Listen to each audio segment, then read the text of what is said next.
Hey, thanks for joining us for this driver data download in the COVID era. My name is Rob Hatchett, president of Seat My Trucks Recruiting Agency, and I'm excited to get to hang out this morning with Tim Crawford, co-founder and CEO of 10 Street. Tim, no doubt for our industry, you are the guru of driver data. So thanks for taking the time to share with all of us this morning. Hey, Rob, happy to be here. Appreciate you and FreightWaves putting this together. Looking forward to it. It'll be a lot of fun. So let's lay some foundation here for all of our listeners as to where this data is coming from. 10 Street is an applicant tracking system, and Tim, give us a rundown of the number of users y'all have.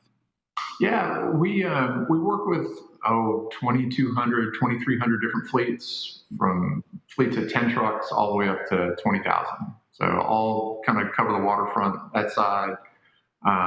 We do a lot of employment verifications. We have probably about 40% of the employment verifications in the market sort of go across our platform. And in any given month, we probably see applications from one place or another from 300, 400,000 drivers. Wow. And that's a month? That's per month, yeah. Yeah, so obviously that's a huge sample size for the market. And Tim, I mean, obviously this is perfect timing for us to have this conversation. Drivers, and specifically driver recruiting, have become, hot topics over the past 8 weeks. So when you're looking at all those carriers and all those drivers, give us some numbers behind what are you seeing? A lot of carriers are feeling a pinch right now, but what does the data show you from 10 Street? Yeah, it's been a really, really interesting time. Obviously, I mean, to say unprecedented times is such a cliche, but it's so true. We kind of date the pandemic back to kind of mid-March. If you look at that,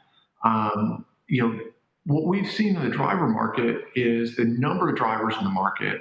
It hit a floor. It looks like around mid-May, and it's certainly been climbing back. But we're seeing driver applications still down 15 to 20%, on average, from where they were at the start of this whole thing. And really, if you look year over year, it's down pretty significantly, from this time last August. So there's a reason people are feeling this driver shortage. It looks to be real. So, Tim, on those applications, is that specifically referring to experienced drivers? There's kind of two buckets. You got experienced drivers and student drivers. Are you able to see the difference between both of those? Are both of those down, or is that a collective number that's down? No, we're seeing that sort of drop for both experienced and student drivers, as well as from both lead applications, the short form, and the full applications, full-blown DOT apps. So kind of across the board, no matter how we cut it, we're seeing a drop in the number of applications. Yeah.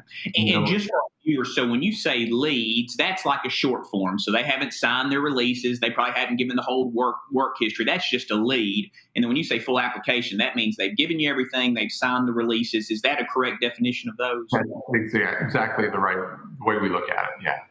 Perfect. So what about, this is a conversation I get into all the time about the quality of the applicants. And I hear so often carriers say, man, the quality has gone down. Do you have any data around quality of drivers? Yeah, when we look at the objective measures of quality, the really obvious things, the number of accidents the drivers are self-disclosing, the number of violations they've had, the number of employers they've had, all those numbers are essentially rock solid. Haven't changed really in over a year. They seem to be really, really stable. So what we think is going on is that it's the more nebulous subjective things that are driving the quality perceptions. Whether it's the nature of the turnover or the fit with company culture, those sorts of things, as near as we can tell.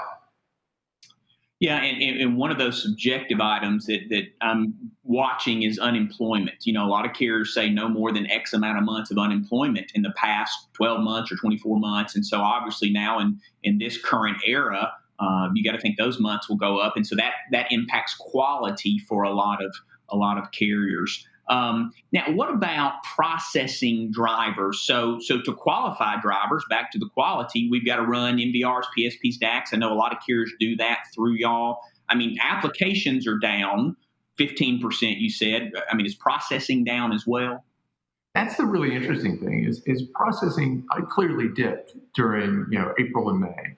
But if you look at where it is in July and August and recently, um, overall processing really generally is off maybe less than 5 points sort of across the board, right? So while it's down a little bit compared to the app volume, it's not really down. And so the amount of work that's going on is much harder, and it looks to us like people are working harder to try to get drivers seated um, uh, than they may have been on the individual driver. The same application would have presented, say, in January. Yeah, that's interesting because that's the question is are they trying to qualify some people that they normally would not have tried to qualify based on what the application says? And so obviously, if there's a shortage, if trucks are empty, they're going to have to work harder. So that's to me that's a really interesting point right there that processing has not dipped the same amount. And then what about number of recruiters? Something I saw like March, April, May was a lot of carriers. They were full on their trucks, and so they let some recruiters go. Can y'all tell number of users in the system? I mean, have you got any data around that? Yeah, we about the same time frame we saw a drop in the number of users logging in. At one point, sort of mid to late May, it was probably off 12, 14 points, something like that from pre-pandemic levels. That has since rebounded. We're basically on an average basis, right? We're basically back to where we started. Um, our clients who are using us on the applicant tracking side are probably 2 points above where they were in March, 2 percentage points in terms of the number of users. And if you look across the verifications pool, the carriers who use us to get their verifications done, and the number varies around, it's probably a couple points the other direction, but certainly not to the decline that we saw, 60 days ago. Yeah, so everything you're telling me, Tim, I'm hearing applications are down for experienced drivers. I'm hearing applications are down for student drivers. I'm hearing recruiting departments are working harder to process drivers. That tells me that all eyes are on drivers and driver recruiting right now. And when that happens, people start asking a bunch of questions about, okay, how are we working these drivers? And so I know one thing with 10th Street, your desire is to help carriers efficiently process drivers. Can you tell anything in terms of how recruiters work those applications? Is there any data around, hey, if you work them efficiently, there's a better conversion rate? So what do you see on efficiency? Yeah, we really look at that data really closely. And probably the biggest thing we see in terms of the impact efficiency has on overall success in recruiting is how quickly carriers respond to that driver's application. Which makes a ton of sense if you think about it from the driver's perspective. I mean, they're on their phone, they have a few minutes to submit an app, and they're thinking about that application right then. If you catch them right then, they're going to be a lot more open to having that conversation and getting engaged with that recruiter. You wait 30 minutes, you wait an hour, your mileage may vary, right? Just blunt about it. What we see is carriers that reach that driver within 5 minutes of that application submission, which is really fast, 5 minutes. But they're converting those applications at about a 50% improved clip compared to the average, right? Even 30 minutes, within 30 minutes of application submission, you're converting those apps, 40% better than average. More than 4 hours, same business day, you're actually below average. You're wasting money in terms of the ad spend that generated that interest from that driver. And so we see response times being huge in terms of determining overall effectiveness of that recruiting organization. Tim, something I heard you say a couple years ago, and I had wondered this for years. You talked about the number of carriers a driver applies to. So we all know that drivers are talking more than to just that one particular carrier, but you had some data around that. What are you seeing today about the number of carriers a driver is applying to? Yeah, well, it's been really interesting, especially as the pandemic has progressed, and I think as the reality of the kind of the on the ground driver shortages really set in. What we see is the deeper a driver goes into the hiring process with any one carrier, the more likely it is that that driver is talking to a bunch of other carriers. Let me give you an example. If the driver's just submitted a lead app, the short form, he's talking to, we see about 1.8 carriers total, right, on average. So the average driver is talking to submits a couple of lead forms.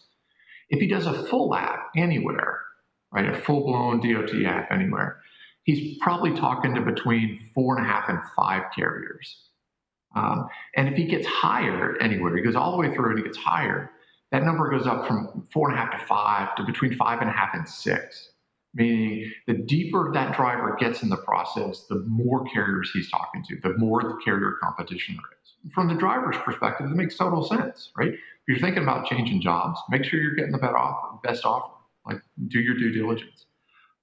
What we've seen during the pandemic is while there's been fewer, the 10 or 15% drop in the number of drivers in the market, the drivers that are in the market are actually talking to more carriers, especially the deeper they get into the process.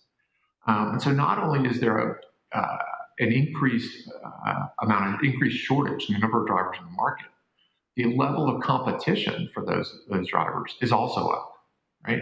And so it's a really difficult world, especially relative to the freight, which has been good but not great the past 30 days or so. Yeah, and so that increased competition there in recruiting, a phrase that we use a lot is getting ghosted. That's a driver that we thought was coming to orientation, and then they didn't show up. But if they're talking to 5 other carriers, again, we got to remember that, hey, it's not just us they're talking to. And that gets to the importance of communication with drivers. And I know there's a lot of communication within 10th Street. What do you see in terms of recruiters staying in touch with drivers until they finally get hired? Do you have any data around mobile use, ways recruiters are communicating? We do. I mean, the first one is the point you made right at the end there. It's mobile is first, right? 80% of the full applications we see, even a higher percentage of the lead applications we see are coming off mobile devices.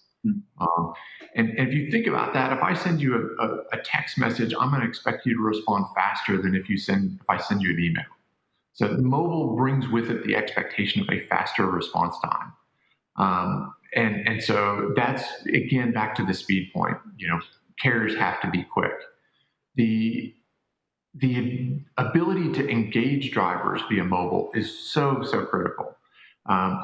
Not surprisingly, the drivers that engage in a two-way conversation, whether it's via phone, text, an in-app message like our driver Pulse, they're going to hire on at a higher rate. They're more connected. They have more of their questions answered. What we see, though, that's been surprising is that in-app messaging, via Pulse is 50% more likely to convert that driver than the same interaction via text. It's like, when a driver, the whole point that we take away is when a driver's in job search mode, capitalize on that, right? When they're thinking about their career, thinking about where they need to go to work, you gotta strike while the iron is hot. If that driver submits an app and you don't get back to them, or your reply is in between text messages from their kids or from their, whatever other text messages I got, your message is going to get lost in the shuffle. And that's why, the carriers that find the way to sort of interact and when and how that driver's ready have a higher success rate. Now, one area that really just like exploded overnight with COVID was this remote or online orientation. So normally a recruiter talks to a driver on Monday, and now they're trying to get them here for orientation next Monday. So they got a whole week to stay in touch with the driver. But now with remote or online orientation, it's one of those, they can now get started immediately, basically, once the driver's qualified. And so that allows, to be more efficient in the processing. But the question a lot of carriers have is this remote orientation, is this here to stay, or is this just a short-term thing? What are you seeing in terms of remote online orientation? I mean, first, we're definitely seeing the trend towards that. Absolutely. Even with application volume being down, we're seeing, our electronic drug test, the ECCF drug test without a paper chain of custody. We've seen demand for that up, or usage of that up 25%. The usage of online onboarding is up a really similar percentage. Whether it's, hey, I'm going to capture your CDL before you get to orientation, fill out this form, conduct this training, whatever. Again, it makes sense relative to mobile first. It makes sense in terms of, I'd rather fill out a form, sitting on my sofa watching TV than sitting in a classroom. And I think drivers would as well. And I think it also helps. You mentioned kind of ghosting and driver engagement. And it's hard to really prove that in the data, like how many drivers would have ghosted you. But we definitely think it gives carriers insight into the drivers who are most engaged and the drivers who may need to be resold on that position. And so we definitely think it's something that is here to stay. It makes so much sense for the driver. It makes so much sense for carriers. Yeah. And one metric that so many carriers follow is time to hire. So from the time I first get that application to when the driver actually gets hired is X number of days. Of course, it's different for every carrier. And that's one thing I'm interested. If online orientation continues, it should theoretically shrink that time to hire. And so, which is obviously a positive thing for carriers. And so that's where, again, I'm really watching to see, is this short term or is this long term? In terms of, hey, it'll help us seat trucks quicker for sure. Oh, exactly. And even just the cost savings of, hey, instead of having a 3-day orientation, make it 2. Instead of 2, make it 1. And make the time you do have in person with the driver really, really count. Don't spend that precious time with the driver filling out the same form he's filled out every other carrier he's ever worked for. Make the experience something memorable. So, Tenstra, you've seen driver shortages before. Are there any metrics from past shortages? Again, as it looks like we're heading in that direction right now today, into a what I believe is going to be a very heavy driver shortage. Are there any metrics that you're watching for that you've seen in the past to further explain this shortage that we're in right now? Yeah, I mean, we've looked really hard, and while we think that there's a lot of structural factors, driver demographics, new entrants to the industry, all those sorts of things, and all those are still in play. The hard part is looking at it right now and going, okay, well, where are we relative to a driver? What's really going to be the outlook for the next 90 days or so? And at the risk of just kind of copping out, I mean, I think to a certain extent from a metrics perspective, kind of all bets are off. I mean, I've been around the industry a really long time, and I don't think I've ever seen a driver shortage with unemployment at 10%. Sure. That's just, the seasonality is all, askew. I think it's a week by week deal to see kind of how the economy really develops in the back half of the year. Tim, I know one of the other conversations for this FreightWaves event is around CDL schools and delays and the ability to bring on student drivers into the driving workforce. Are you seeing any specific numbers around student hires? Because obviously we need more people coming into the industry if there's really going to be this long-term shortage. What are you seeing right now? Yeah, I mean, not surprisingly, relative to all the challenges the DMV's had and getting guys licensed and all those sorts of things, we saw a massive, massive drop in the number of students being transferred across our network. We work with a lot of schools and a lot of CVTA members. The volumes we saw in April and May were pretty distressing, right? I mean, the bottom fell out of the market. And we're still seeing, even though things have improved in June and July, we're still probably 25% off of our pre-pandemic levels. And so we're getting some schools through, but it's still really, really low.